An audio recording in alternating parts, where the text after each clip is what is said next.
Welcome to Bitstorm, a comedy game design podcast by two guys who know nothing about comedy nor game design. I'm Trevor Scott, and with me, as always, is the wonderful Ben Slinger. Hello to our listening audience. Singular.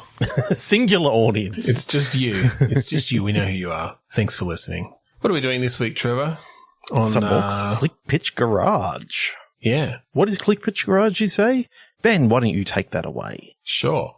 So Click Pitch is a game where we each have a random word generator in front of us. And on the count of 3, 2, 1, click, we get a new adjective and a noun, and we jam those together into a game design. Click Pitch Garage is when we add an additional little wrinkle to that, and we add a specific game mechanic into every game in the episode, just to sort of let us play with that mechanic and explore the different ways it can be applied to different types of games. So last week, we both said our things at each other, and Ben said combo meters, and I said streaming integration. We did right. Combo meters last week, so we're doing streaming integration this week.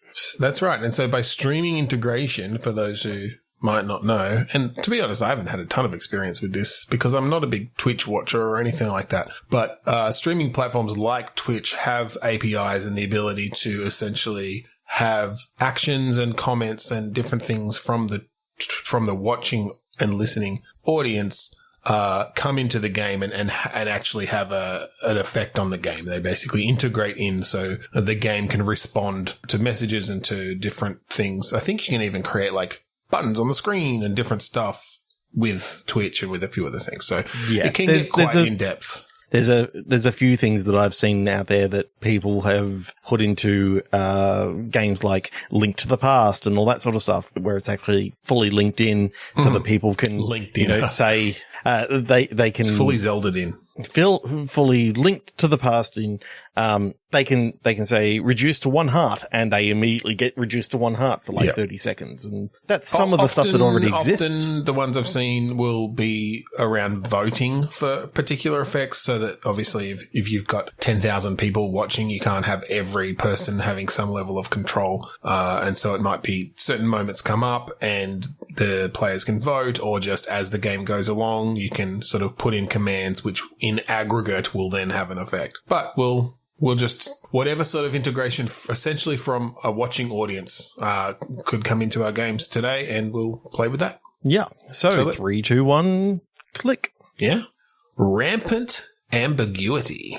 Precious subsidiary. Rampant ambiguity. Okay. So funnily enough, when I saw rampant, and this is a bit of a tangent from that, but my mind went to the game Rampage. My mind just immediately went to Grand Theft Auto and the Rampage little icons that you could do in Grand Theft Auto 3 and Vice City. Right. So I don't know if we involve large mutated monsters walking around the city in some way. Rampaging. I've got this vision in my mind. You said rampaging monsters and that sort of stuff, and I started thinking science experiments and all this sort of stuff. Mm-hmm. And then I thought, what if there was like a domed city? Because I remember the Stephen King book, Under the Dome, and all that sort of stuff. And I'm like, that's actually kind of a cool way of now a popular TV series that got cancelled. They got cancelled after 3 seasons. 3's not bad. 3 isn't bad. But I started thinking, this could actually mean that, yes, you can see stuff outside the dome, but it's sort of walled into like an open world area that you're actually just within this domed area. I like that. And you can add in some things like over time, spectators start. Like once the world has realized this dome is impenetrable and there's this crazy shit going on inside, you just get camps starting to set up and then bleachers and then the whole thing. And, by the end, the whole thing is just this massive coliseum. What I started thinking of with the streaming integration, because you were talking about science experiments, we talked about a subsidiary. That sort of makes me think like a less than ethical company this is their like science division. Like a shell company of some bigger organization. But I like the idea of mixing these. I was going to say potions. That's not scientific, but mixing these things different elements of the thing where the audience knows that it's certain proportions of different elements will result in a particular thing. But each person gets to put in one drop of something. Each person watching. Ooh, that's cool. So they get to choose one drop of one of the elements, and so if they don't sort of work together, or like, you know, if it's happening over time, you generally get a trend to see like, oh, where are these things happening? So it does end up basically being a poll in that way. But the final results, you know, they're all dropping into this, you know, beaker or whatever and filling up, and you're seeing the numbers, the percentages change of how much of what proportion of, you know, the blue versus the red versus the yellow mixtures this is. And then once it's full, it's like, okay, it has whatever happens, and it might be good, it might be bad, depending on what the proportions were. Yeah. So are you thinking this is like the streaming integration is doing stuff in the subsidiaries lab sort of thing, and they're creating new monsters to drop into the dome? Yeah, potentially. It could just be like one aspect of the game is that the player, you know, themselves is maybe building new monsters, or like it's about combining whatever potion they end up with a particular animal, and it might, you know, the different things will do different, have different effects, like make them larger, or give them huge teeth, or give them wings, or whatever. And it could even be that those are a direct factor. Maybe it's not that it needs a specific proportion. It's that, oh, well, if it's got enough of the green liquid, then they're going to grow wings. Okay. So I think the aim of the game is for the player to get out of this domed city. Mm-hmm. And that is through finding a way of breaking through the border. Through the dome. Yeah. Now, it is actually, you know, just like if you can work a way of actually digging underneath it, it does go down a bit, but it doesn't encapsulate. It's not like the full sphere. Yeah. It's not a full sphere. It's have an edge to it. It's the Simpsons movie dome, not the under the dome dome. Because Under the Dome actually had a full on sphere that which is that was like some insane, alien thing that okay. So I think this dome is actually made of like a precious substance, though. Not necessarily diamond, but it's also not glass. So it's sort of like... It's transparent aluminium. That's freaking just the weirdest pull. I was going to go transparent titanium to like update it to the newer generation. So are we thinking this is single player though, other than the integration, or because it gets a bit weird if there's multiplayer, because you could have like multiple. Everyone's got their own stream going. I mean, that could be. Does that happen? Chaotic. With these, it could be chaotic. I don't think it usually does, because it's sort of like connected directly into the streamer's like version rather than connecting to the server. Like, the way you did matchmaking was how many viewers that you had, so you were getting similar numbers of viewers in each streamer, in each player's stream. And I think you can also play this without having an audience. Like, you don't need the streaming integration. It's just that does impact how quickly you can get out, because they can really fuck up your monsters. Yeah, I guess with all of these, we're going to need to think about that, because generally companies don't want to make games where you require a certain number of people watching to even play it. But having said that, these are imaginary games. So if we did want to do that and require an audience, then we could. Yes. If it made the concept more interesting. Yeah, that's cool. Let's click again. Yeah, let's click again. I think that was a little dip our toes into the water of how streaming integration might work, but we kind of went all over the place. Just a little bit. Ooh. Inspired parrot. Practicable sarcasm. Practicable? Yeah. Practicable. Wait, practicable or practicable? There's no... Practicable. It's probably practicable, but it's like... Able to be done or put into practice successfully. Right. Okay. Practicable. So therefore... Okay. Practicable sarcasm. I'm getting the really shitty words today, so... Just cut it. Just give us a clean read and cut it out. That's why I did the couple of clean reads. Okay. All right. So inspired parrot and practicable sarcasm. Oh, okay. So a sarcastic parrot. Oh, okay. I mean, I could see somewhere where you can have whatever, like the parrot's speech coming from Twitch in some way, coming from the viewers, whatever that parrot is. We need to decide what its gameplay purpose is. The more viewers that you have, the more insane you become, because the parrot just never shuts up. Yeah, well, that would be an interesting.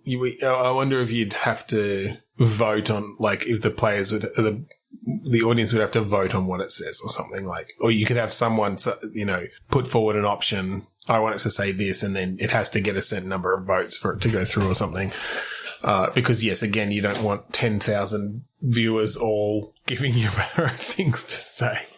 We'd also have to very much watch for hate speech. That's where you need some good NLP, natural language processing, and just some real-time natural language processing to filter out anything.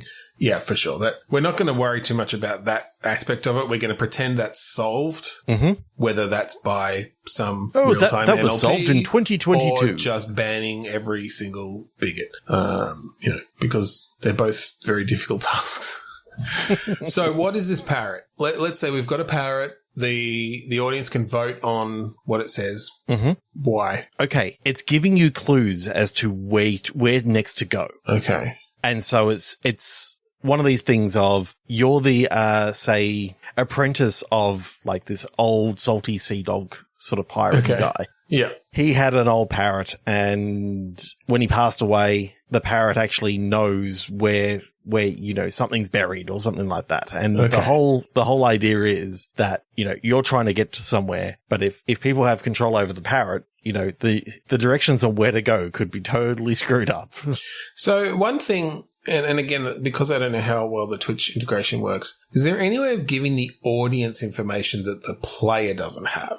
Other than just like, player, shut your eyes for 10 seconds. I don't see why you couldn't have the game actually providing like poll options to the so that it could to the chat. You could probably write back into the chat or create polls that the player can't necessarily see, or at least they can't participate in. Effectively, they'd have to actually go and click on the poll each time. Yeah, and it sort of opens up like a separate web page for them to just punch in their values and all that sort of stuff, and then it gets sent over to you. Doesn't Twitch have built-in polls? Like, isn't there built-in stuff? Yeah, I know. Probably. I'm just assuming that it has at least some of that stuff built in, or at the very least, if you need to do it via like chat commands, that you can. Yeah. Okay, so is it like procedurally generated? Is it some sort of procedurally generated? It's buried at a certain place, and there are like 5 to 10 steps that you have to go, that the player has to go through. Yeah, and I think there's some other stuff that happens along the way, and I don't think it's like a Sea of Thieves. You're traveling over the seas to go to this place. I think it's modern. Like, I think it's it's set under a dome, so it's. No, I think this old salty sea dog was sort of a bit of a throwback personality, right? Like, he acted like a pirate, but it's 2021, and everybody thought he was a bit eccentric. But yes, then this parrot shows up at your window the day after his funeral and is like, buried treasure, and. I'm just wondering if the buried treasure that you find along the way is just bits and pieces of his last will and testament. And this is like... Oh, it's more of it's a metaphorical treasure. Yeah. The treasure was the story you learned along the way. Yeah, so other things $10 million. Other things that, the viewers could actually impact is, I'm thinking maybe there's a choice between who could actually be chasing after this treasure as well. So that's one thing I do like. The viewers kind of get the feeling that they can. I do like the idea that, okay, this is a procedurally generated run, and essentially the viewers get to like alter the options that occurred. So, it could be one of, 100 different types of, again, if they're procedurally generated with abilities and how they look and different things of who the antagonist is. But instead of them just being procedurally generated, the viewers get to guide that in some way and at least choose from some options or whatever, to say, okay, well, they're tall and they have red hair and they're a sharpshooter and, they have a great sense of smell or whatever. And then that that affects how the player has to play through the game. It could be also cool that if you have to come across like someone that you have to talk to or get more information off, you're looking for such and such within this cafe, and they got to choose the name of the cafe and, what the person looked like with, other simple polls and all that sort of stuff. Well, and even having some free text, then like the people get to submit the free text and then everyone else votes on it, right? So you get things like, the Dick Cunt Cafe. But whatever, that's all the fun. That's the fun of it. Depends on your audience. It depends on the type of audience that you have managed to build. And it depends on, what rating you put on the, you put on Twitch when you first went in, Yeah, did you want mature audiences? If you got one of the bigger streamers, then they've got mods, moderators in there that can actually kick the bigots out and make sure that the poll choices aren't. Kick the bigots out. We haven't quite found our nugget this week, but not yet. Look, I'm liking the different ways we're exploring how these integrations can work. Yes. 3, 2, 1 click. Yeah. Fantastic bat. Relevant aardvark. Is this like the new Rare game? Yeah. You take a bat and an aardvark and you stick it together. You got a Batvark or an aardvark. I kind of like that idea. Maybe it's an aardvark who wears a Batman mask and, becomes Batvark. Can it be a bat who puts on an aardvark suit? Tries to roll up in the ball while it's like flying. It flies down and then just rolls up into a ball and tumbles along, crushes people and all this sort of stuff. All right, let's go a little bit deeper into the game itself before we bring in the integration first on this one. Yeah. Because I feel like that's maybe been hamstringing us a little. So, okay, Batvark, sure. Now, whether it's a Banjo-Kazooie aardvark bat situation, or whether it's an aardvark that has a beautiful, fantastic bat. Oh, yes, it's an aardvark with a baseball bat. Yeah. Is that I feel like if he's actually beating people with it, that's going to raise up your audience rating a little, but do we want to go a bit darker and gritty, or is this still, while light still and keeping it cartoony in that rare platformer kind of thing? Yeah. It's just that he's like working for the mob and going around breaking people's knees. Yeah. Yeah. I do like the idea of a mafia, the mafia aardvark, who is, like just the muscle, but trying to become a made aardvark and work his way up. I picture that he is an aardvark and he's the muscle for like the Sloth mafia. Because I can just picture them, slothing around, not moving very fast, and getting Aaron the aardvark. Aaron, sure, got to keep that double A. Double A. It's the only thing. Oh no, but it's Aaron spelled ARON. Everybody asked. He's so sick of telling people that it's 1A. Aaron. Yeah. That's what came to my head. But anyway. Okay. Aaron the Hard. Aaron's such not a mob name, but that's all right. Okay.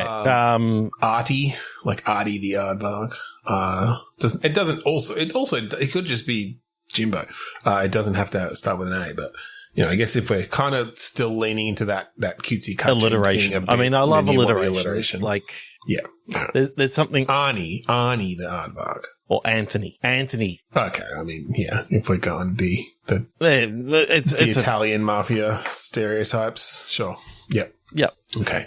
Tony. My name's Anthony. Bang! Just starts taking out kneecaps. All right, so what sort of... So are we talking... I do like this as a sort of a platformy world, though. The rest of the world is in that, cartoonish... the whole world is in a cartoonish style, but your role within it is just a bit darker than the usual platformer protagonist. It's kind of like a Conker's Bad Fur Day in the fact that, there's... but less crude and more... Less crude and more violence. Mature themes. Yeah. Not just poop jokes everywhere. Yeah, and there was quite a lot of, misogynistic crap in that, I'm pretty sure, as well. It was pretty insensitive. Whereas we're just going to roll into a ball and break people's knees. Exactly. So. Ooh, what if one of the superpowers that you can actually get is you start to spin the bat, you turn yourself into a ball, and the bat hits you off in the distance. Like you hit yourself with the Yeah, okay, that sounds like something that a cartoon aardvark would be able to do. Yeah. Does the rest of this world act in a platformy way, or is the fact that you go around jumping on people's heads just because you're a violent mobster? Ooh, that's a very good question. Because I love that idea of the first time you go to bounce on someone, you every time you jump, you kind of, if you hold the jump long enough, you go into the ball, kind of like Sonic does. And then you just crush someone's head. And they're just bleeding and they're just like, what did you do? You can't go around just jumping on people. Yeah, especially because I dropped all my coins and my rings. They're everywhere. What happened? I was taking them to the bank. Okay, so I'm picturing that. I mean, I don't even know where aardvarks normally live, so I'm just going to say that they live around the same place that sloths would do, which is jungly sort of. I think that they don't, but that's fine. I think aardvarks are more desert-ish sort of. This one's just moved to the forest. Yeah, that's fine, because then it explains why he's the only aardvark there. Yeah, and I'm picturing that he came in as a very young aardvark, and the sloths sort of took him under their three-toed paws, as it were, and sort of realized that he stumbled into violence a lot of the time because he was a bit clumsy and had a very hard shell. So it was so he's got a bit of a hard head. He's got a hard shell. He can take a beating as well. I love that you can have a really cool symbol with the three-toed, turning the three-toed sloth hand into a cool gang symbol kind of thing. It's an interesting little twist. I feel like you could do that well. It's yeah. I've just done a hand symbol where I've got the two middle fingers and the thumb and the pointer together. Yeah, not the live long and prosper, but no. You should do that. There you go. I can do it. I can do it. Jesus.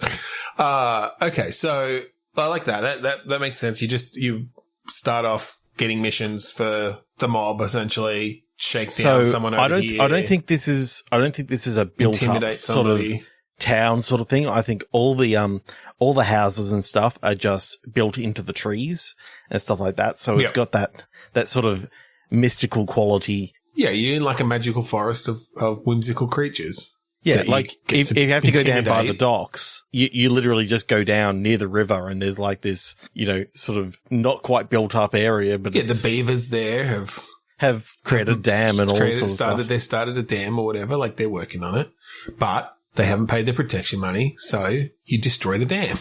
Exactly. They have to start over. They knew. Okay, so where the streamer integration comes in this game is more about what power-ups are available to your character on each of these levels. And, are they good? Are they bad? What are the enemy types and that sort of stuff that you're going to get, so that they have a little bit more control over either screwing you over or... Well, so I think with a game like this, you probably don't need constant integration. No. I feel like that's probably too much. I wonder if this comes down to... Maybe you can... I was talking about on a level is here are the power-ups that you can get that, right. Maybe this time they essentially want you to be able to almost. Yeah. Yeah, that could be fine. I would like to bring in something thematically to where they get to sort of help you make decisions on, all right, this person hasn't paid up. Do I just break their arms or do I kill them? Oh, I love the idea that at any time you can go, okay, chat, hit a button and it's save or smash.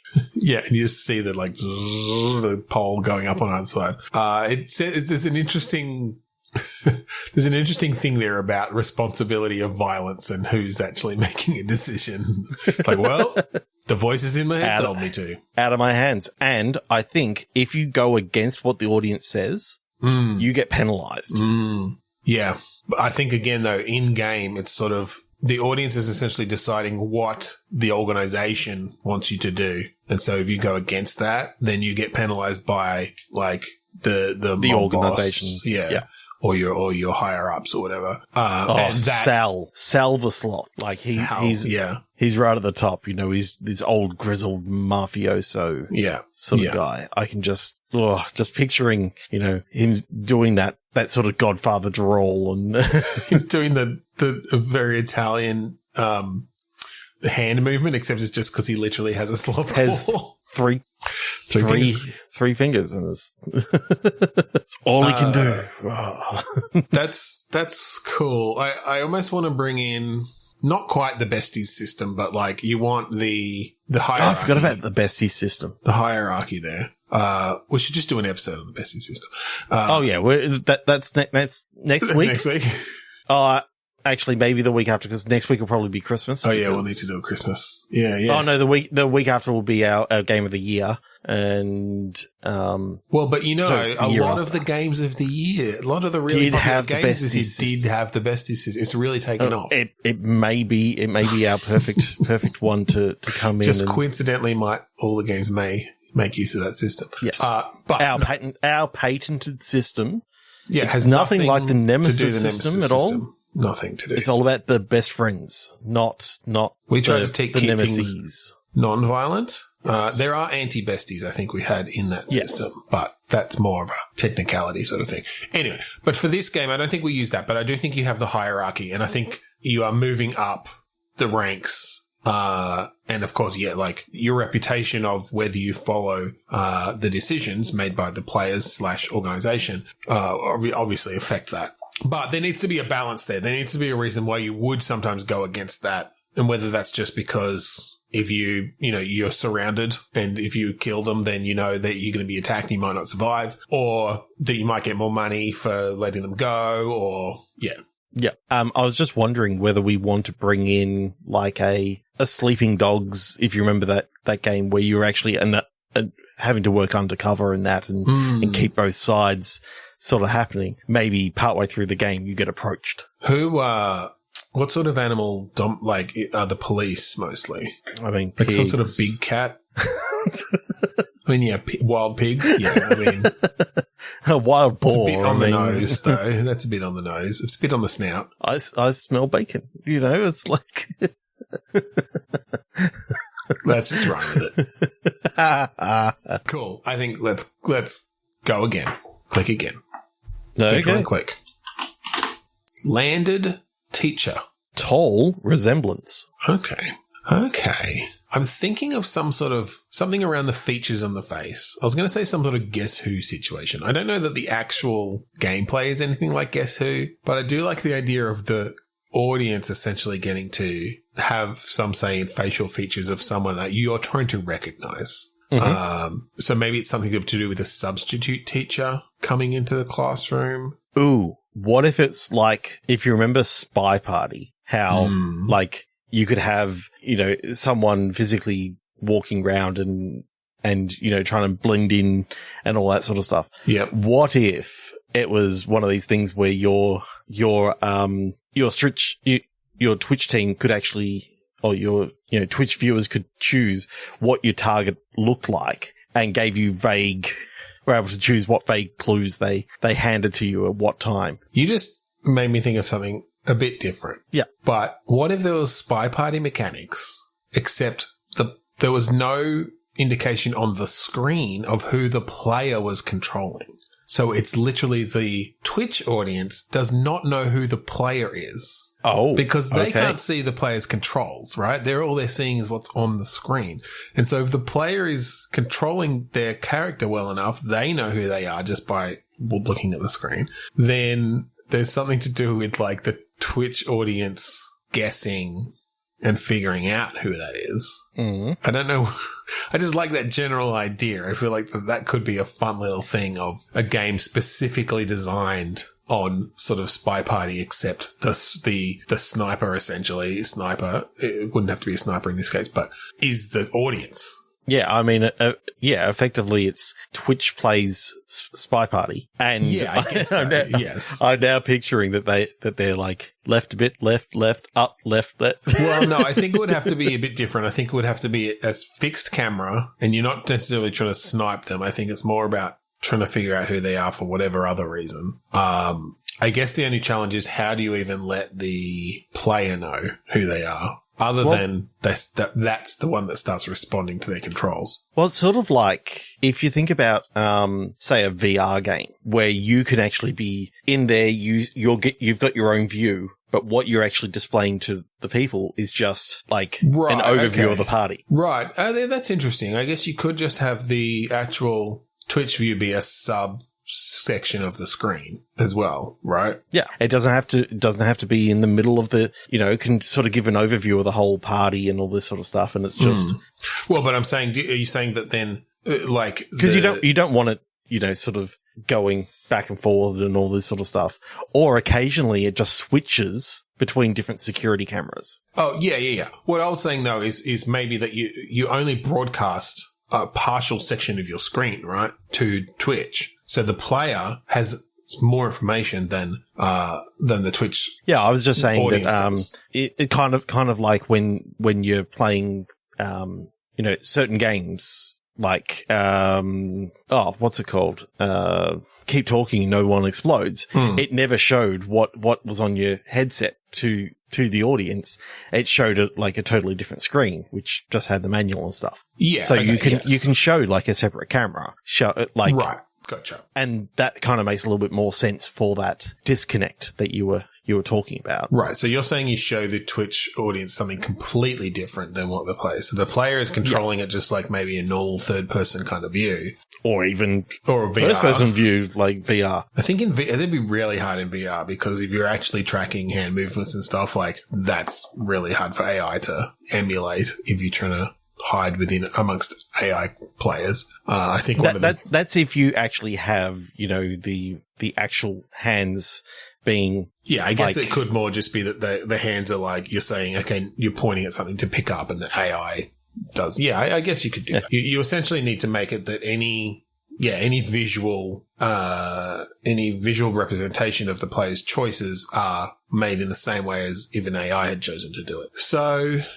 And there's lots of different ways that you could actually do it. I mean, I wouldn't expect that you couldn't like have a separate window that you could then, have that as the selection for OBS and that's streaming out as well. Look, let's forget about the logistics of it. Let's pretend, yes, you can have a completely different, rendered view going to Twitch versus, what the player sees. Yeah. I'm sure there are ways to do it. So I don't want this to just obviously be a just Twitch Play Spy Party, though. No. We've got teacher. I think this is set in a school. Mm-hmm.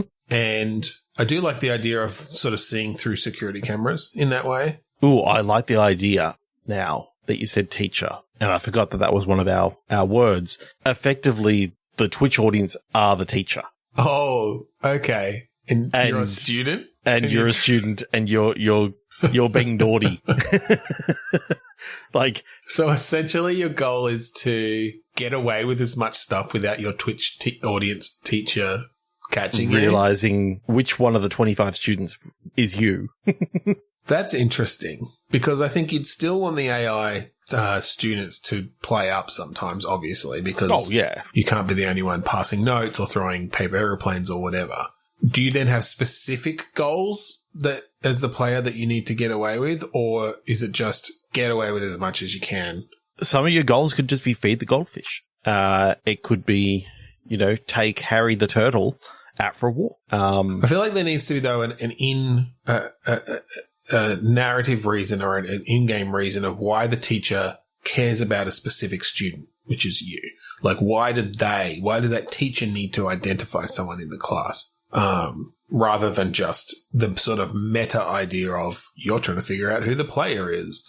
At least in Spy Party, it's like, a spy trying to do something and there's, someone from the opposing whatever. Okay, you've got to stab the turtle. You've got to, you got to beach the fish. What? Be naughty.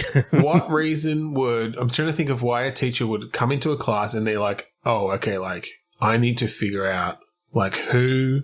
I mean, it could be something ridiculous. It could literally be you're a human in a world full of androids or something, right? And the teacher is also an android and they know there's a human in their class. And so they're trying to figure out who the human is. But it just so happens that all the students look like they're just wearing a cardboard box. They're very lo-fi androids. Yes. And they all complain about low oil and, Yeah.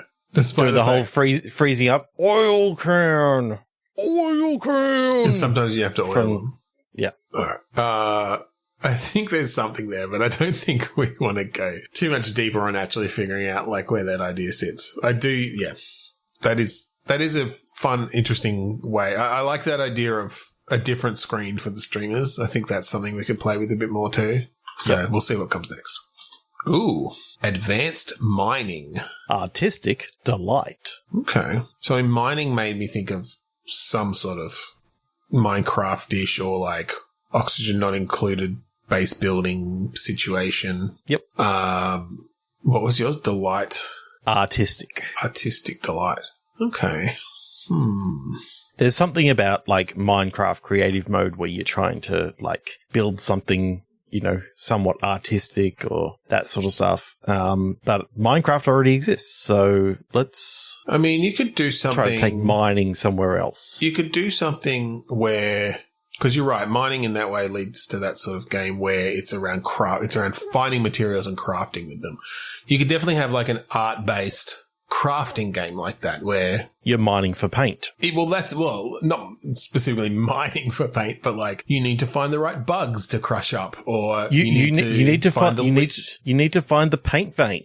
If you don't find the paint vein, then you can't pump out all that luxurious paint. That sweet paint. Okay, all right. I like an idea. I like a bit of a magical world there of where, yes, paint flows beneath the ground and, I'm thinking that the only color that paint comes in is white, and then you have to dye it in some way. You have to dye it in some other way, and that's the collecting all the bugs and all that sort of stuff. Now, it could just be that, in this particular town or whatever, you've got to do certain paint houses, certain colors and all this sort of stuff, and those colors and stuff could be chosen by the audience. Is this a world where you are discovering art in this world in the same way that sort of technology's evolved or different things? So, like, yes, I think the first person to strike paint and have a paint, geyser come up out of the ground. Okay, I think what actually happens in this world when you first come in, it is that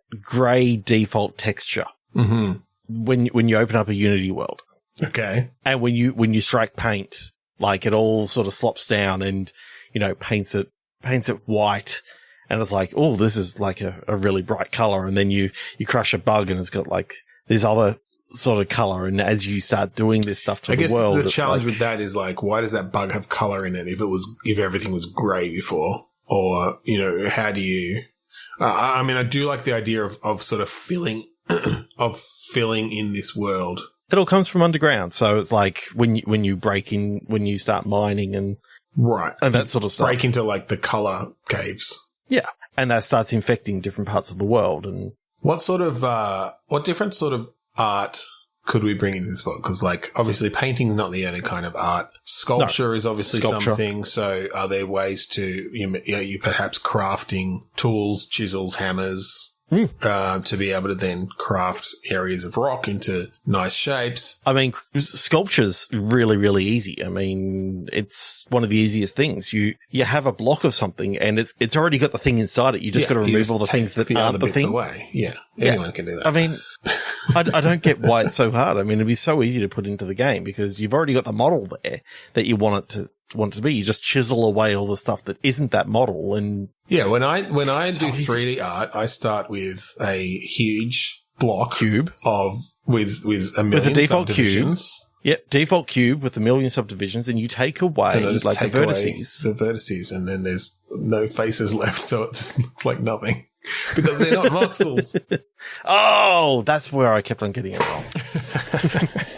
See, you need the Minecraft way of thinking where if you remove it, then it produces the other vertices inside it. Like, okay, the streaming integration with the painting, that could come into, what is required for the town and that sort of stuff. But it could also be, what are the more rare colors? What are the, I do like, are you going to get a raid of paint bugs right now? Do you like the idea that they could essentially choose your color palette? for this world, like literally the colors that are available to you. And then the player may have some ability to mix colors and different things based on that. But that could be interesting. I kind of like the idea of your town that you're in has like a plague of like purple bugs come and like take it out, and then you got to clean it all down. And if you don't want everything to be purple, or you just accept it, it's like, okay, well, everything's purple now. Mixing but if the townspeople aren't happy with that, then you got to be careful about that. Fuck them. They just don't understand my artistic talent, my vision. Okay, so you've got, what are the different sorts of paints? I mean, you got oil paints, you've got watercolors, acrylic. Yep. I think, if you strike oil, you can lay that on pretty thick. You strike oil paint, yeah. You go down to the river and there's your watercolors, like. Yeah.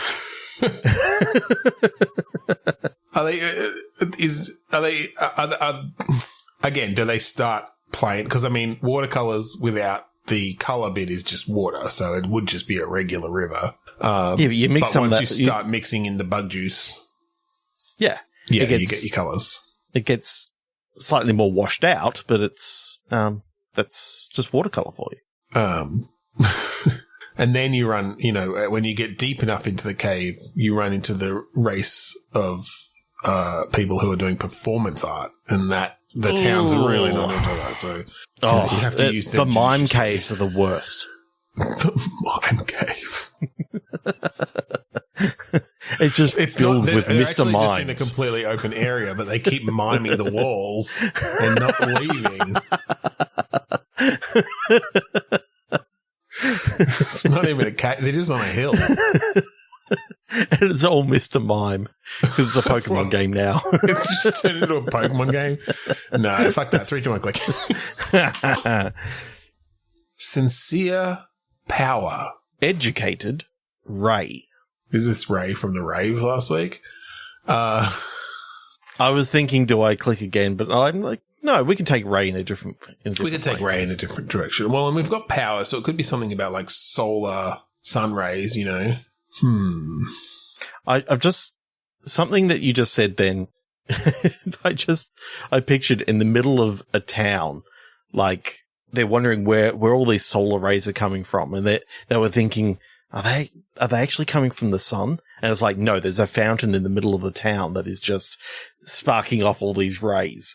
And I just don't know why my mind went there. It's sort of like taking the typical things and sort of breaking. Well, I mean, you could go a bit whimsical and fantastical with it. And it's like a star dropped into the fountain. It's like a new power source. And this town has, gained access to it. And that's brought them forward in their kind of technological journey. They're harnessing the power of it. Yeah. But then maybe it all turns, or then the star goes dark or something, or they've taken it to such a level that now they're destroying everything because they've expanded so quickly and they've got this limitless power from this star. But is it limitless? Well, I think there is a limit. Well, maybe you are a freedom fighter because a freedom fighter. This town, this area now, this government, this country or whatever they have so much power and technological prowess that they're, corrupted. Down. Everyone else is downtrodden. Yeah, they're corrupted. They're utilizing everyone to keep all their machines and stuff running now. And now it's turning into a Rick and Morty episode where everyone's, pedaling on their bikes and whatever to power this battery. They're not working to create the power. The power is there, but then the machines that are being powered still need to be worked to create products and different things. Essentially, they've created a horribly corrupt capitalist society. It's a tautology. And you are fighting back against it. Okay. Obviously you're educated. Yes. Are you the only one who sort of knows that this power from this fountain shouldn't actually be? We should study it rather than just using it straight away. We should actually study the source of this power. Yeah, well, that could be an interesting thing because yes, or just use it for good. Use it to provide food to everybody. Use it to provide, resources as opposed to just hoarding the products and wealth that this society has started doing. I think you get ridiculed for it, though, for your. Yeah, well, and I mean, everyone, I think this is a very, like I said, like a downtrodden society. So, but everyone they don't understand there's a choice. They don't understand that there's a way out of it because they're living hand to mouth and are reliant on these jobs that pay money. And okay, the Twitch integration is all the ridicule. Like, literally. Oh, God. No, that's opening up.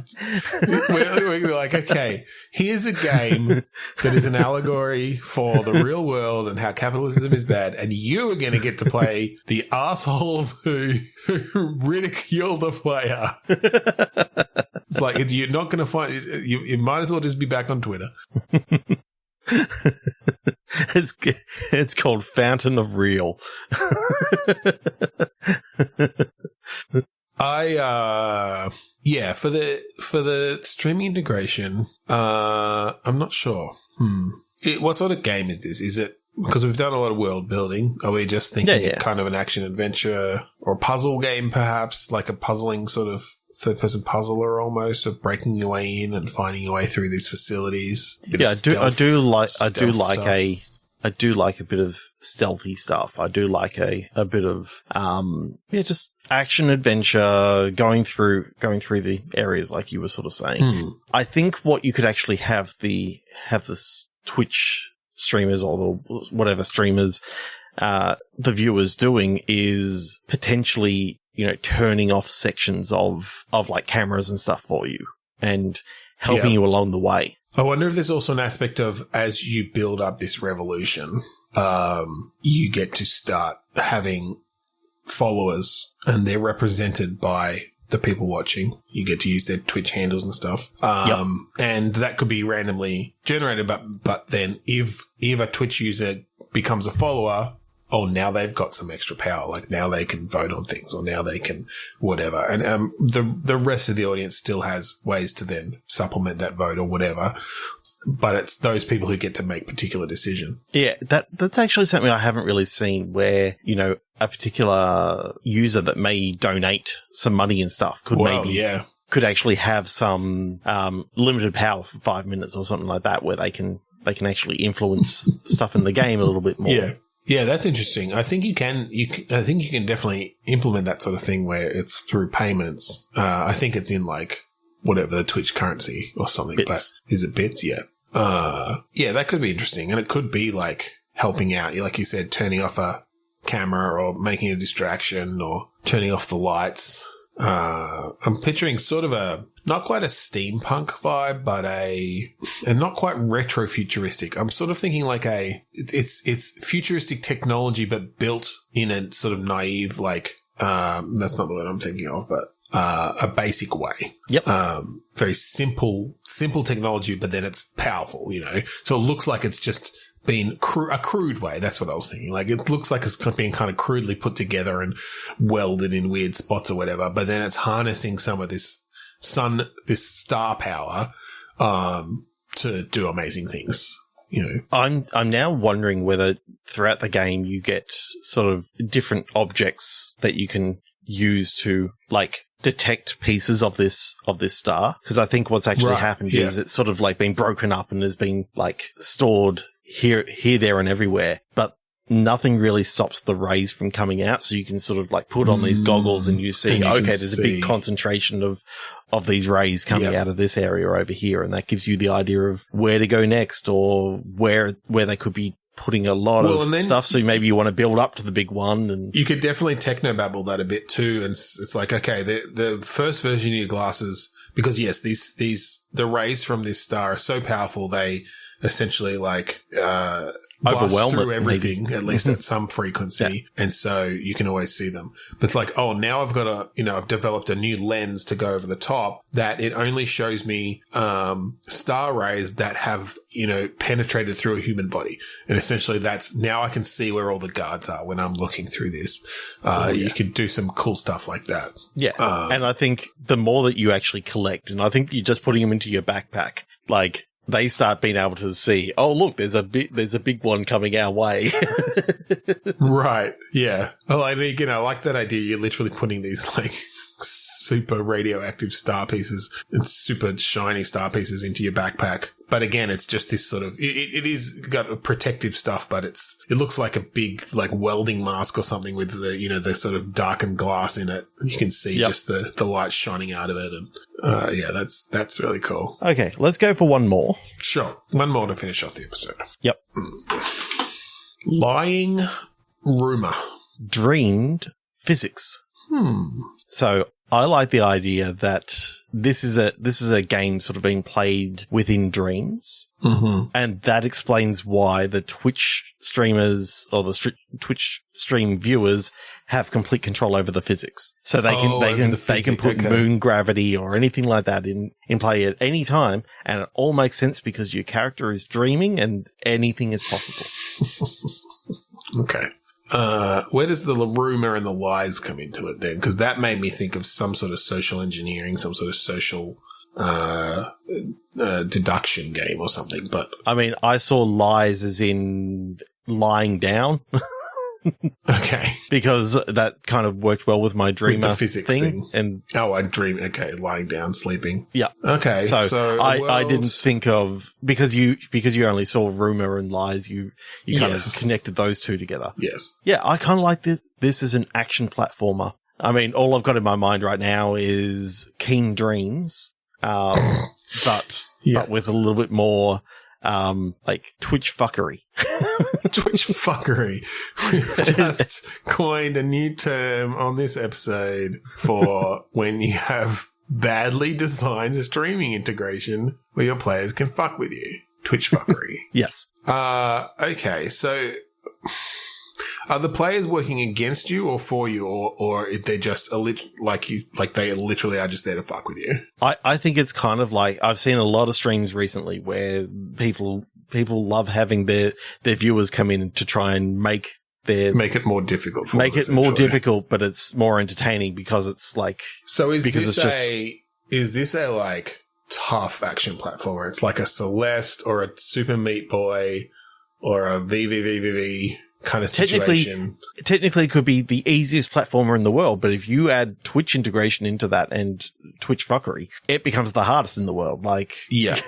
Effectively it could just be Mario with Twitch fucking. Like, they change the gravity halfway through your jump and you fall into a pit. Like, I wonder though, like, the player will definitely need some ways of countering the Twitch fuckery, I think. Whether that is that, oh shit, the gravity's just reversed, but I've got I acted fast enough to like double jump and dash back onto, the ceiling. But then they reversed your controls on you and you ended up, halfway through the jump. That's a bit harsh. It happens. Controls. It happens that there's stuff out there with what people have done with Twitch fuckery. Oh, I'm sure they have. I think that does reverse controls and all this sort of stuff. And it's only, you can choose as a Twitch streamer, you can choose what, What options what are things available. you're going to allow for your people to fuck with you. Certainly. I want to find that balance though, because it would be very easy just to make a game that is completely frustrating and unplayable for the player as the Twitch fuckery occurs. What about left-hander mode? All of a sudden, the face buttons become your direction buttons, and your direction buttons become your face buttons. Sure. So you want to jump, you got to press the bottom the bottom direction button. There's a ton of stuff we could do, and in fact, like I kind of like the idea of it starts as the simplest platformer. It's literally like a flat surface that the player can run across, and it's only once the Twitch people start adding things that the landscape starts to change and spikes start to appear, and like they don't get to place them obviously, but they're sort of voting for, what's coming next in a way. But then, yes, also having the ability to alter the gravity or essentially bring in new elements as the game goes along. So it's sort of a procedurally generated platform, but the proceduralization is driven by the Twitch audience. And if you don't have a Twitch audience, I think we put in there that it's sort of like a practice mode where it'll ramp up and it will start adding in things randomly. But the benefit of the Twitch audience, especially once they start to know the game, is it might be like, okay, well, we're going to add in a reversed gravity area and spikes and conveyors, because we know that particular combination creates things that are like really hard to control because the gravity's constantly flipping in there, meaning that you might fall into the spikes, and if you don't fall into the spikes, you're going to get on a conveyor belt accidentally that pushes you into the spikes or whatever, right? Yeah. That you're sort of taking all those different elements of a platformer, and where the audience integration comes in is mix and matching those for sort of the next section. Because then I can picture situations where, because for one, the player's got a bit more ability to it's not just, oh, shit's changed on me mid-jump.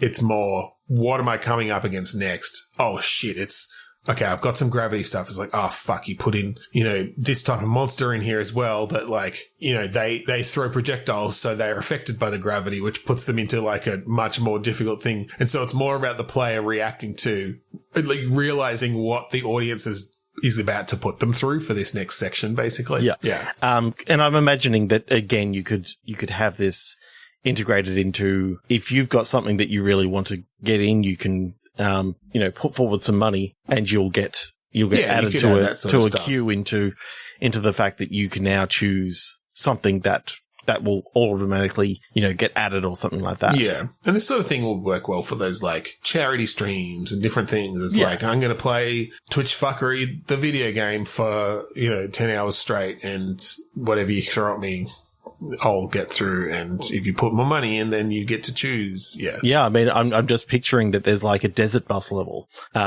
where it's sort of like for 6 hours, you've got to hold right, but occasionally you have to jump. Yeah, occasionally have to jump, and it's Twitch Fuckery for hope. I mean, that would be an interesting thing that could just occur naturally, because like I said, if the players don't choose anything, it is just an endless thing. So that could actually be something that the players come up with. It's like, okay, nobody put anything in for the next hour and a half, but then put in the minimum level of just, altered terrain or whatever, that would put that block there. Yeah. That's cool. There's something about a game like that could just be a lot of fun and just be simple. I'd love to, that's the sort of thing that I feel like you could build, in a prototype version, not necessarily relatively easily, because actually getting it to work well with all those elements in a procedural way is obviously difficult. But it could even just be in a similar way to like a Spelunky level or whatever. Depending on the number of elements you've got, you hand create certain sections where either that involve one or two of those elements, and then there's like, this block could be spikes if they've chosen spikes, or it could be an acid pit if they've chosen acid pit, or whatever for that area. Yep. And then you just sort of merging them all together to do that. And then getting the emergent gameplay that comes from that. So like, oh, they've chosen acid pits, but the monsters that they've chosen are, the floaters that get powered up by the acid fumes or whatever it is, right? Like there's certain synergies essentially between the different elements that could go into the platform levels. Yep, I can definitely see that. That's cool. Cool. All right, well that's it. That's our streaming integration episode. Yeah, I think that was okay. It wasn't probably our... Look, I think that was a tough one. Because it's very hard. But we're learning. We are learning. Yeah, and look, I think we definitely come up with some interesting techniques there and interesting ways to apply that audience participation. Yeah, definitely. So if you want to find us online, check out some of our previous episodes, including the last 3 episodes, which have all been part of this Click Pitch Garage series. Then go to podchaser.com/bitstorm. All of our episodes are up there, and shoot us a review. Let us know what you thought. Do you like the music that you hear at the start and end of each of our episodes? That song is called Mount Defiance, and it's on the album Containment Failure by the band Kuradust. Go Google it. Go Google it. So it's for free on Bandcamp. So thank you again for joining us this week on Bitstorm. I'm Ben Slinger. I'm Trevor Scott. And we're the Twitch audience. Hey. Anthony. It's me. Sal. The Sloth. you're